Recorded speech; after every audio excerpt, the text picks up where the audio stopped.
Dan saudara kita akan pantau bagaimana situasi setelah penutupan Jabodetabek ini. Yang pertama kita akan dengarkan laporan dari Jakarta, khususnya di Cikampek. Sebenarnya ini di tol ke arah Cikampek. Saat ini tepatnya rekan kami ada di daerah Cikarang. Sudah ada jurnalis Kompas TV Niputu Trisnanda yang akan melaporkan langsung dari sana. Dan nanti dari bandara ada Gracia Adur yang akan melaporkan bagaimana kondisi di bandara pagi hari ini setelah larangan mudik ini berlaku. Kita ke Niputu Trisnanda terlebih dahulu. Putu, selamat pagi. Bagaimana pengawasan mekanismenya ini? Mekanisme pengawasan terhadap kendaraan yang melintas di sana. Apakah memang terlihat ada peningkatan kendaraan yang keluar dari Jakarta lewat tol? Ya, selamat pagi, Timothy dan juga saudara. Bicara soal mekanisme, seperti yang sudah disampaikan sebelumnya oleh Dirlantas Polda Metro Jaya, Kombes Pol Sambodo Purnomo Yogo, semalam sempat menyebutkan terkait dengan mekanisme yang akan diberlakukan selama pembatasan yang dilakukan di tol-tol dan juga di jalan non-arteri. Tadi kami pantau, sebetulnya kami sempat mengambil gambar sebelumnya, mungkin juga bisa disaksikan melalui layar kaca Anda bahwa jalanan dari arah Jakarta ini terbagi menjadi dua begitu. Ada rambu-rambu yang kemudian memisahkan antara kendaraan pengangkut logistik dengan kendaraan-kendaraan pribadi dan juga kendaraan-kendaraan pengangkut penumpang. Untuk kendaraan-kendaraan logistik ini memang bisa langsung melewati titik-titik yang sudah diawasi begitu untuk langsung menuju ke tujuannya masing-masing. Tetapi untuk kendaraan-kendaraan pengangkut penumpang, kemudian kendaraan pribadi, ini memang beberapa ada yang diperbolehkan untuk lewat, tetapi ada juga yang diminta untuk putar arah untuk kembali ke daerah masing-masing. Karena tadi kami sempat melihat begitu bagaimana upaya yang coba dilakukan oleh baik itu petugas kepolisian dan juga Dinas Perhubungan untuk kendaraan-kendaraan pribadi yang memiliki surat tugas atau surat jalan ini memang diperbolehkan untuk kemudian akhirnya melewati titik atau pembatasan yang ada. Sementara untuk kendaraan-kendaraan yang tidak memiliki izin tersebut atau surat keterangan tersebut akan langsung diminta untuk keluar, kemudian putar balik melalui Cikarang Barat 3 dan nantinya ini langsung diminta untuk kembali ke daerah Jakarta karena dianggap masuk dalam kategori pemudik. Tapi juga kalau disaksikan melalui layar kaca, ada beberapa kendaraan pribadi akhirnya yang bisa melewati sisi kanan saya. Ini memang kendaraan-kendaraan yang juga tujuannya adalah ke daerah Karawang. Karena kalau kita berbicara soal wilayah, memang aktivitas di Jabodetabek hingga Karawang ini masih diperbolehkan. Tetapi untuk mobil-mobil, kemudian juga kendaraan yang akhirnya melintas menuju ke daerah Jawa Barat, Jawa Tengah ini tidak diperkenankan untuk keluar dari daerah Jabodetabek sehingga diminta untuk putar arah, termasuk juga untuk bis-bis pengangkut penumpang. Hal ini sesuai dengan kebijakan yang disebutkan sebelumnya oleh Presiden Republik Indonesia Joko Widodo terkait pembatasan arus mudik begitu, bahwa masyarakat dihimbau untuk kemudian tidak pulang kampung terlebih dahulu selama masa pandemi COVID-19. Dan nantinya sebetulnya untuk pos pengamanan sendiri ini ada 3 titik. Yakni salah satunya adalah di tempat saya berdiri saat ini di Cikarang Barat, di gerbang Cikarang Barat 3, ini untuk memantau atau mengantisipasi adanya pergerakan kendaraan-kendaraan yang kemudian akan keluar ke Jawa Barat. Sementara untuk di gerbang tol Cimanggis itu adalah antisipasi untuk mencegah adanya atau memantau lebih lanjut lagi kendaraan-kendaraan yang menuju atau dari Bogor. Kemudian yang di gerbang tol Bitung ini adalah kendaraan-kendaraan yang nantinya akan bertolak atau datang dari Pelabuhan Merak begitu. Di luar dari 3 pos ini ada 16 pos di jalan arteri dan juga di non-tol yang fungsinya juga sama.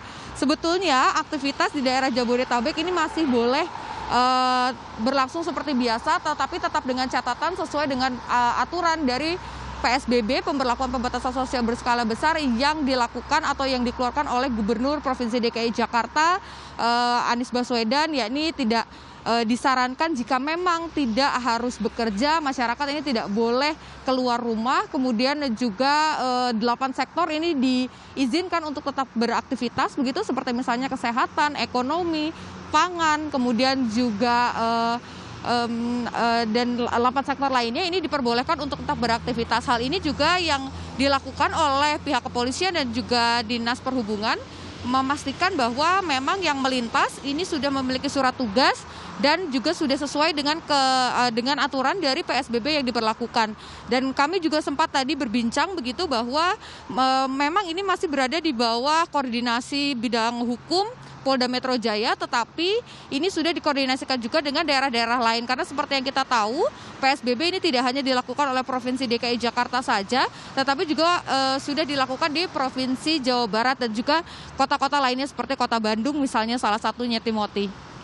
Ya, masih adakah mereka yang mengaku tidak mengetahui ataupun menolak begitu atau sempat menolak lah untuk diminta putar balik, dan apa sanksi yang sejauh ini diberikan terhadap para pengemudi ini? Ya, Timothy, berdasarkan pantauan kami memang tidak ada yang secara langsung menolak dan memaksa untuk kemudian akhirnya tetap melewati batas atau titik pengecekan yang ada begitu. Tetapi tadi kami sempat lihat bahwa memang ada proses yang dilakukan, ya ini misalnya untuk kendaraan-kendaraan pengangkut penumpang, ada yang kemudian akhirnya menunjukkan surat jalan apa aktivitas yang akan dilakukan, dan kemudian ini diperbolehkan oleh petugas untuk kemudian akhirnya melintas. Tetapi untuk kendaraan-kendaraan yang kemudian tidak memiliki surat jalan, kemudian juga tujuannya ini untuk lintas pulau begitu, ini kemudian langsung secara otomatis diminta untuk balik arah. Dan dari tadi pagi sampai saat ini memang tidak ada perlawanan yang signifikan, artinya penolakan yang signifikan dari masyarakat begitu. Karena memang tadi pihak kepolisian ini sempat menyebut bahwa di kilometer 27 itu sudah ada himbauan untuk mengurangi kecepatan karena nantinya akan ada pemeriksaan di titik saya berdiri. Tepatnya ini di kilometer 31 di gerbang tol Cikarang Barat. Dan kalau kita bicara soal sanksi, memang dari mulai diberlakukan tadi malam, seperti juga yang disampaikan oleh Ditlantas Polda Metro Jaya, ini memang tidak ada sanksi berupa pidana ataupun juga sanksi berupa denda begitu yang akan diberlakukan. Hingga saat ini memang masih teguran secara lisan, belum ada pencatatan seperti misalnya belangko atau surat teguran, semuanya hanya secara lisan dan langsung diminta untuk putar arah. Tapi ini disebut sifatnya sementara, jika nanti sudah diputuskan oleh pemerintah pusat apa sebetulnya sanksi yang akan diberikan kepada masyarakat yang melanggar dan tetap memaksa untuk pergi mudik, ini baru nanti akan kemudian diaplikasikan dan tentunya akan disosialisasikan terlebih dahulu, Timothy. Ya baik, dari Putu kita bergeser ke Bandara Soekarno-Hatta yang saat ini sudah resmi berhenti beroperasi untuk melayani penerbangan domestik maupun luar negeri. Nah, ada rekan kami jurnalis Kompas TV Gracia Adur yang berada di Bandara Soekarno-Hatta, Banten. Gracia, informasinya meskipun ditutup penerbangan, tapi sebenarnya masih ada sejumlah penerbangan yang memenuhi syarat lah begitu, yang tetap beroperasi. Mungkin Anda bisa menjelaskan penerbangan seperti apa yang masih beroperasi di Bandara Soekarno-Hatta ini?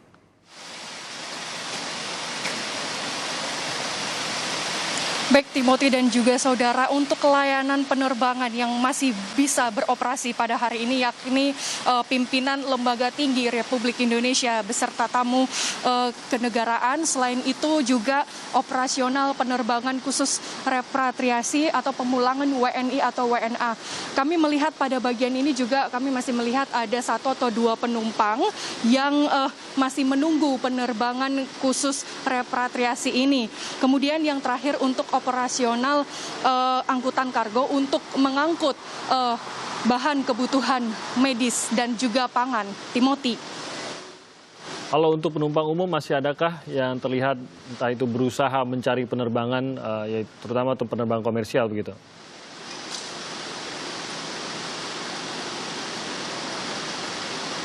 Sejak kami berada di sini pukul 6 pagi tadi, kami masih belum melihat adanya beberapa penumpang umum yang menunggu di Terminal 3 keberangkatan Bandara Soekarno-Hatta. Kami hanya melihat penumpang dengan penerbangan khusus repatriasi atau pemulangan WNI, di mana calon penumpang tersebut sudah berada di Terminal 3 ini sejak pukul 2 pagi dini hari, dan mereka sedang menunggu jadwal keberangkatan mereka pada pukul 8 pagi. Mereka ini merupakan calon penumpang dari Arab Saudi menuju ke Yogyakarta. Timothy. Kalau untuk penjagaan dan pengamanan di seputar bandara maupun mungkin penyekatan juga yang dilakukan terhadap penumpang umum, bagaimana suasananya itu di Bandara Soekarno-Hatta?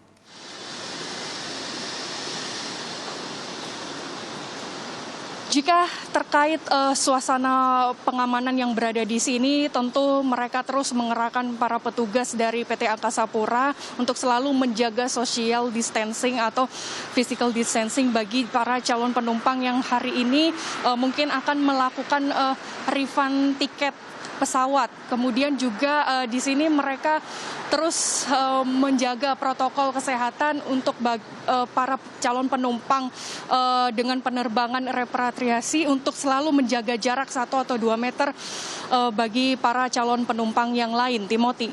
Dan ini suasana ini masih akan terus berlanjutkah sampai nanti larangan mudik sudah tidak berlaku pada bulan Juni nanti?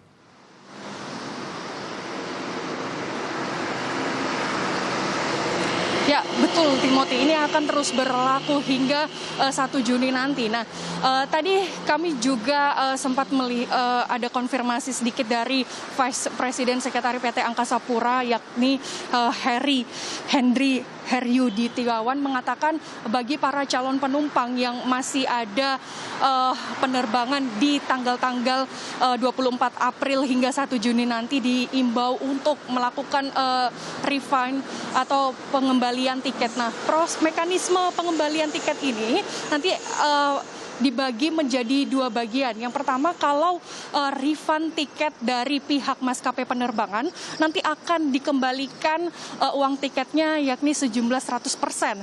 Namun jika pengembalian tiket ini berdasarkan permintaan dari penumpang nanti akan dikembalikan 50% berdasarkan dari lama refund sebelum hari keberangkatan.